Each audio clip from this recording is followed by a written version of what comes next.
It's time.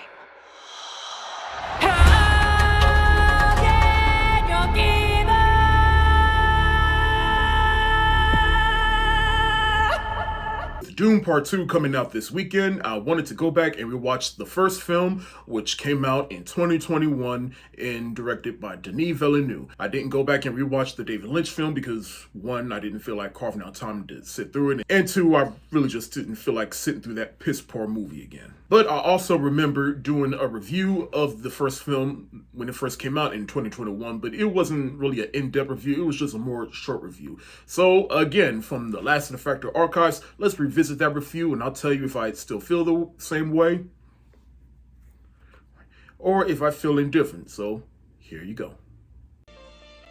Denis Villeneuve's long-awaited retelling of the classic sci-fi novel Dune was released over the weekend, and I went to go see it in an IMAX theater because I felt that was the best way to see this film, and I was right because this film is an experience in itself. Of course, this is miles better than the 1984 film. The best things about this film are the visuals, the music, the narrative direction, and mostly the performances, but among the best were Oscar Isaac, Josh Brolin, Jason Momoa, Rebecca Ferguson, Stellan Skarsgård, of course Timothy Chalamet sold me on playing Paul Atreides the more the movie went on, but Zendaya fans will be disappointed in the film because she is hardly in the movie, and that is also my biggest gripe about this film, is that it's reliant on part 2, and it's not a guarantee that it'll happen given the times we live in. But that being said, it gives it a chance for the movie to take its time to be accessible to general audience, which is how this film measures over any other Dune adaptation, and because of that, I'm gonna give Dune the hard eyes emoji.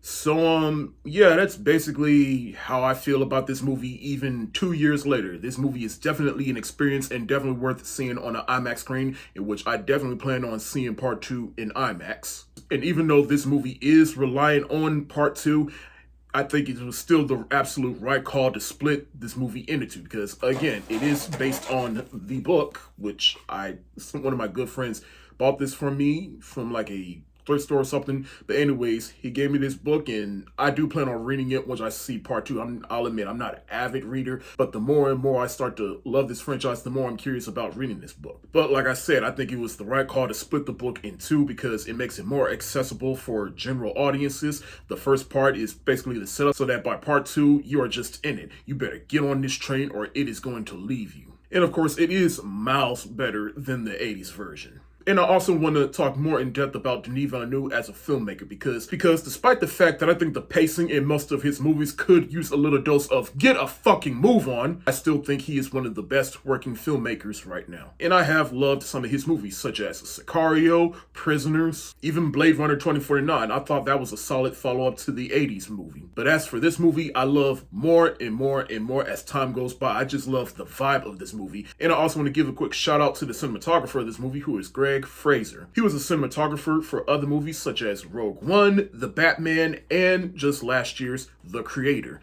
And I can definitely see his cinematography expertise in those movies displayed here. But I also just love falling in love with the lore of this movie and the vibe. And I just understand the story more and more, which is basically you have two houses. You have House Atreides, the House of Harkonnens. They live on separate planets, but now there's other houses, but they're all being governed by the Emperor, who we get to meet in part 2, who is played by Christopher Walken. But their form of currency is spice, which can be found on the planet Arrakis, but that planet is also ran by the Freemen, in which they get oppressed once the Harkonnens harvest spice on that planet. But meanwhile, you have some of the other houses rallying behind the House Atreides, which strikes fear into the Emperor, and so by a power move, he decides to fire the Harkonnens because they're not doing well on the planet Arrakis anyway, and they have the House of Atreides start harvesting spice on Arrakis. And so House Atreides gets sent to Arrakis, and they're trying to basically pick up the pieces, but then next thing you know, boom, the Harkonnens start attacking, and they wipe out House Atreides, except for Paul Atreides, who finds the Freemen, and they begin to start an uprising against the Harkonnens and take back Arrakis. And so this is where I get into the cast. Of course, the main character is Timothy Chalamet, who plays Paul Atreides.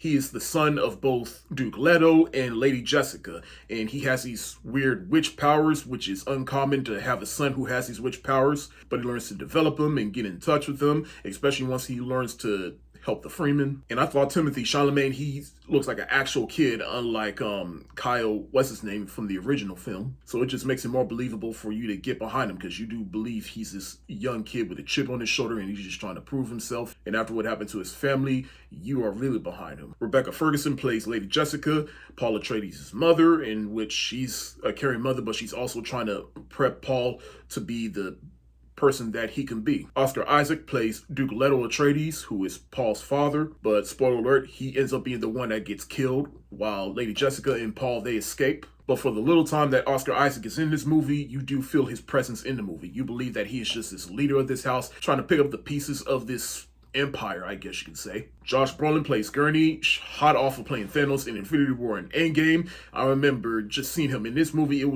It's like, I look at you and I see Thanos now. I know he's a good and actually great diverse actor. It's just, anytime he talked, I couldn't help but hear Thanos, especially on this one scene. Smile, Gurney. I am smiling. Smile, Gurney. I am smiling. Stellan Skarsgård plays the Baron of Harkonnen, and he is just as slimy, big, and grimy as he was in the original film. And in fact, the way they portray Baron Harkonnen in this movie, he just seems even more scary, because you can tell that he is just this greedy person that really doesn't care about Arrakis. He just cares about the riches it makes him. Dave Bautista plays his nephew in this movie, and honestly, of all the cast, I felt like he was the weak link. I felt like they really didn't do anything, and especially with all the makeup they put on Dave Bautista in this movie, he just looks like Drax, except without all the red lines and shit. Jason Momoa plays Duncan, who is a mentor of Paul Atreides. And again, not in the movie as much, but he's still his usual charismatic self. Javier Bardem plays the leader of the Freemen, and I believe the father of Zendaya's character. And speaking of which, again, I also said this in the original film,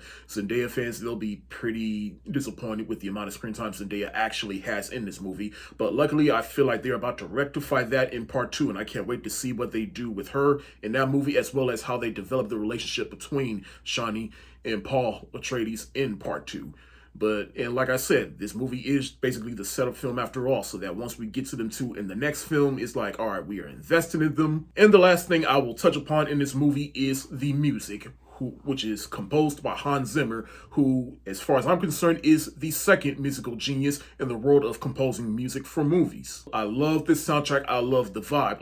And that's how much I love the vibe of this movie, that I can just put on the soundtrack to this movie while I am getting things done. Hans Zimmer, he's one of my favorite composers of all time, going back to The Lion King. I just love the way he puts music together, and he uniquely put music together for this film.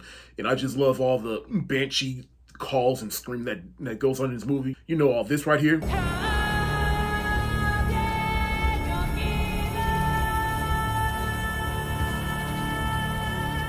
I even love when they perform this music, like here.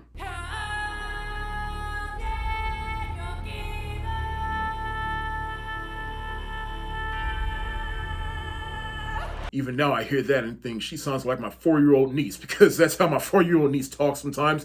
And I'm just like, can you speak English, please? Overall, like I said in my original review, my biggest gripe with this movie is that it's relying on part 2 happening. But luckily, given the times we were living back then, it is now guaranteed that we get part 2. And I'm holding out hope that this movie will be just a little bit more commercially successful than this movie, and critically successful than this movie. I gave Dune Part 1 the hard eyes emoji, and I am sticking with that rating.